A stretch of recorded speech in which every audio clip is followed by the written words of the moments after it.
Welcome back to the Apple Seeds Teaching Farm. I'm Mary Thompson, the Executive Director here, and we are excited to say that we are harvesting strawberries. Spring is here. So this week we got to take a look in Mayor Stephanie Orman's pantry, and we also have Executive Chef Brooks Cameron here from Arkansas Children's Hospital.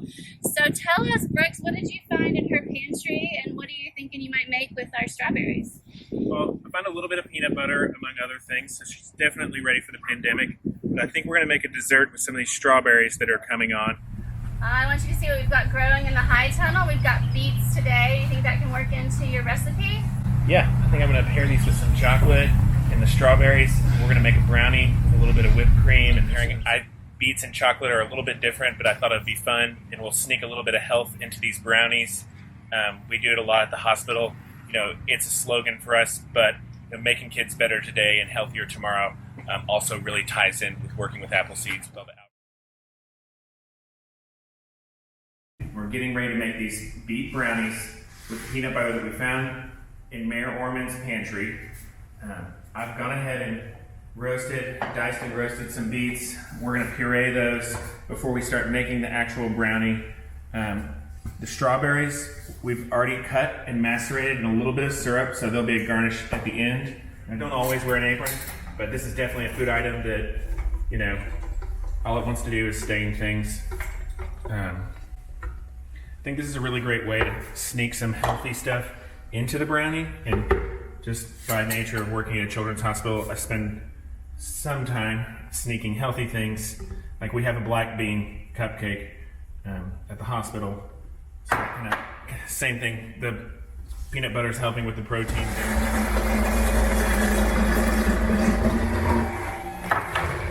Okay.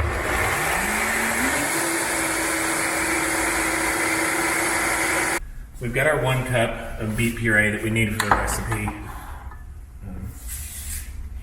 If you're going to make this at home, normally about a baseball-sized beet, if you wanted to get a beet at the grocery store, is probably going to make a cup of puree. So now we're going to start making the brownies. The oven's preheated. The next thing we want to do is go ahead and butter our brownie pan. So for our brownie, we've got eggs, cocoa powder, vanilla extract, a little bit of baking powder, some flour, melted butter, peanut butter, and I've warmed the peanut butter up because I want to kind of drizzle it through the brownie for a visual. And then we've got our beet puree. So when you make brownies, you really want to get all of your wet ingredients incorporated and all of your dry ingredients incorporated separately, and then kind of fold them together. And I'm whipping my eggs also as I'm mixing them, hopefully to get a little bit more airiness in this. I'll go ahead and add my vanilla extract to the eggs. You just need it to be melted and not hot.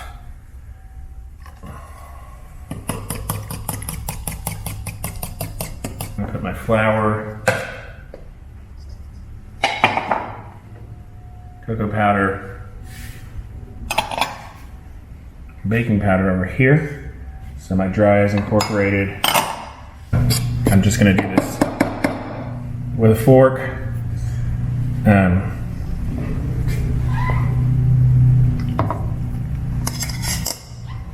Grab my wet. Start to incorporate it. Here's our beet puree. And then we'll have our final brownie batter.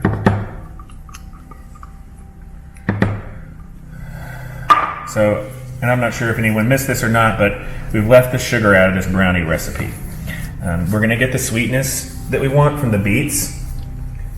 And everybody kind of has their own chocolate preference. This is what we're going to do. And we'll get plenty of sweetness from the beets and the strawberries and the whipped cream.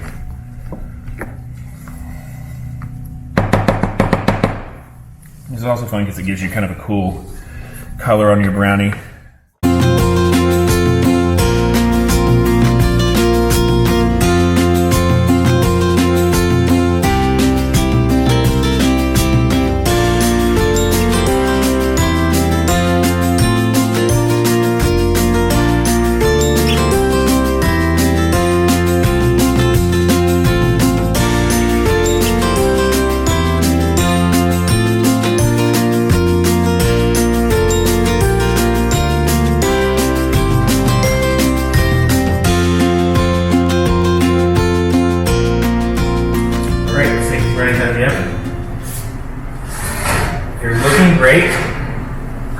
We'll just do a quick test with the knife to double check.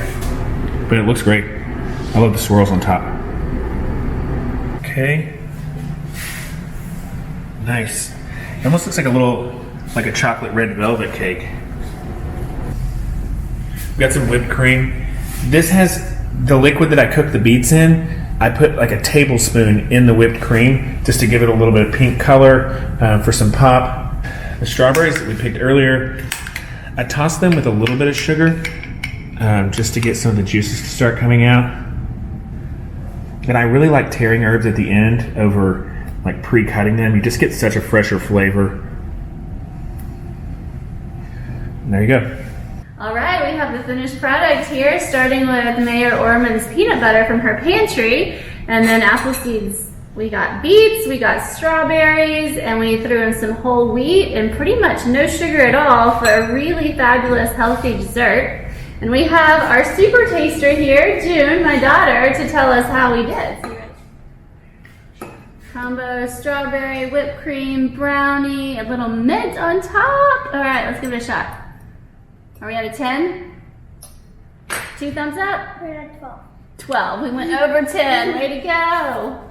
Awesome recipe. Thank you, Chef Brooks. Thank you, Mayor Orman.